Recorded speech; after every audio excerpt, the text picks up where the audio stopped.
政府の闇だったりとか、財務省のクソ加減とか、ついてても選挙行ってない層は絶対いるんですよね。そういう人たちの首根っこ捕まえてでも選挙連れて行かないといけない。デフレの時に消費増税なんてしちゃダメなんですよ。インフレ率が 2% か 4%、これが正しい経済なんですよ。デフレっていうのは体温が35度とかになるのがデフレなんですよ。その時何しないといけないか、もちろん体温めないといけないでしょ。お風呂入ったりとか、これは経済でいうと金融緩和と財政出動しないといけないんですよ。35度で体冷え切ってるところに氷水ぶっかけられた、これが消費税なんですよ。どうして私たちが特に財務省問題、経済ってうるさく言ってるかっていうと、経済ってみんなの合意が取りやすいんですよ。そうだ。答えが決まってるんですよ。答えが決まってることで右の人左の人なく国民みんなで団結していこうって。はい、どうぞ。外国人問題だけ言わないように。皆さんやっぱり日本国民にとって一番の敵って誰だと思いますか？僕は日本政府だと思うんですよ。もちろん財務省も日本の敵だと思うんですけど、やっぱりその日本政府が一番の敵だと思っていて、でそこどうやって落とすかって僕今必死に考えてるんです。考えた上で政治に興味ない層っていうのが日本は多すぎるんですよね。そこを変えていかないといけない。本当に選挙に行ってない人たち、ここにいる方はみんな結構行かれる方だと思うんですよ。で、政府の闇だったりとか、財務省のクソ加減とか、ついてても選挙行ってない層は絶対いるんですよね。そういう人たちの首根っこ捕まえてでも選挙連れて行かないといけない。僕はそう思ってるんですよね。そうじゃないともう変わらないから。だから、もちろん財務省会、税金とかの、その透明化、めちゃくちゃ大事なんですけど、我々国民にできることって、まずこういうデモ、リアルな活動、選挙なんですよ。やっぱり、日本国民として命かけて参加していくべきだと僕は思ってるんですよね。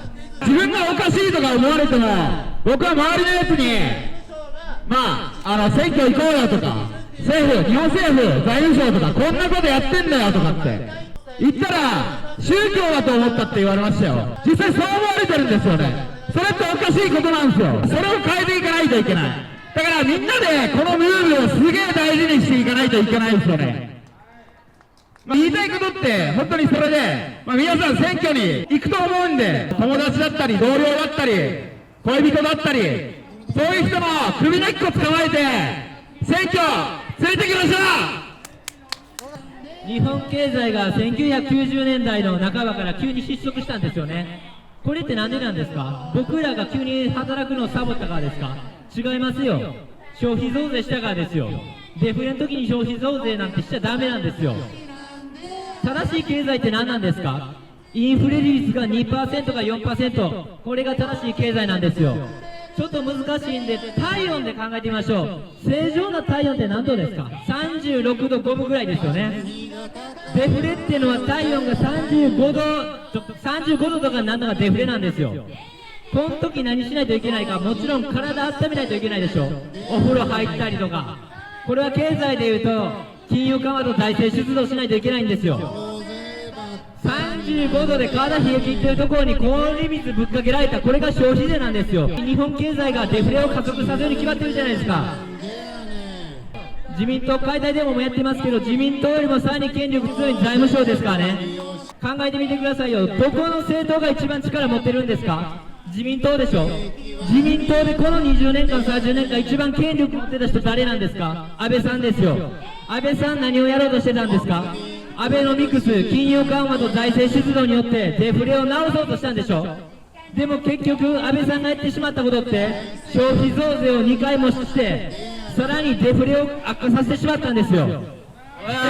知ってますか？安倍政権の時の経済成長率って民主党政権の時の経済成長率より低いんですよ。安倍さんでも財務省に勝てなかったってことですよ。じゃあどうしたらいいのか？僕らが増税をする、政治家をしっかり批判する、そして減税をする、政治家を応援する、これしかないんですよ。もう政治家だけじゃダメなんですよ。はっきり言って僕らが立ち上がらないといけないんです。僕らが政治家を応援しないといけないんです。一致団結して財務省を倒さないといけない。選挙行くだけじゃダメなんです。学問しないとダメなんです。なんで明治維新を起こしたのか、それは江戸時代の人らが学があったからですよ。梅田に敵塾、淀屋橋に敵塾っていう塾がありますよね。尾形公安が建てた塾、福沢諭吉とか橋本三内とか大村益次郎って人がそこで勉強してたんですけど、そこは本来医学を勉強する場所だったんですよ。でも彼らは物理学とかも勉強したんですよ。それぐらい勉強した学問を積んだ、だからこそ明治維新を起こせて日本守れたんですよ。僕らも勉強して学問して日本守るしかないんですよ。それ以外に僕は道はないと思ってます。確かに財務省は30年間経済を悪くさせてきました。これは事実です。財務省が悪いってずっと言い続けてきてました。でも本当に僕が言いたいのは何か、それは僕らによって変えれるんだよと、僕らが変えるしかないんだよってことなんですよ。そうや、いつまでも被害者でいるっていうのはある意味気分がいいんですよ。財務省のせいにしてられる。確かに失われた30年間、これは間違いなく財務省のせいですよ。でもこれを失われた40年間50年間にする、これは僕国民のせいだと思いますよ。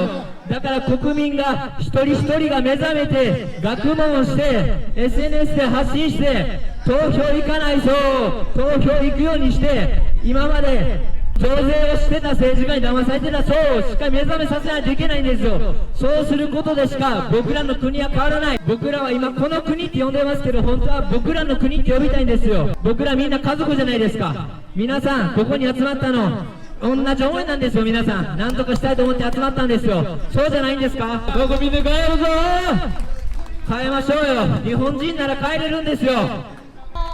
皆さんちょっと言論の自由をちょっと犯すようなことはしたくないんですけど、今どうしてもその左右の対立を煽るようなこととか、ちょっとこれ右側的な用語だなとか左側的な用語だなっていうのをご遠慮いただきたいんですよ。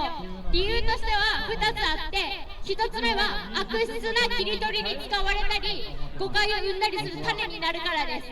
で、2つ目は団結しにくくなっちゃうから。どうして私たちが特に財務省問題、経済ってうるさく言ってるかっていうと、経済ってみんなの合意が取りやすいんですよ。そうだ、答えが決まってるんですよ。答えが決まってることで右の人と左の人なく国民みんなで団結していこうって、それからじゃないと憲法の問題とかその思想の問題とかいろいろ天皇の問題とかお話ししたいこといっぱいあると思うんですけど、そういうお話ができないんですよ。最初に財政問題でお互いお話しする、右も左もなく団結するっていうのをやらないといけないと思ってるんです。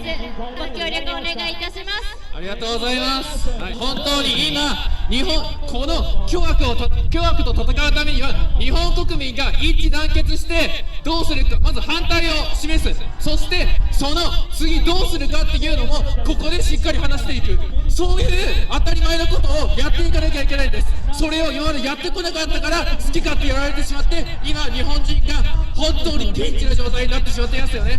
もう交通費に通勤課税、預かり金に対して税金かけるとかバカじゃないですか。どう考えてもこれ一体何重課税なんですかっていう話になっちゃうんですよ。おかしいですよね、これおかしいんです。だからこういう問題をそしてどうするかっていうのをぜひ話したければ話してください。分断を生んでしまうと財務省に負けてしまう。そこだけはちゃんとしっかり皆さんも意識統一して考えてほしいです。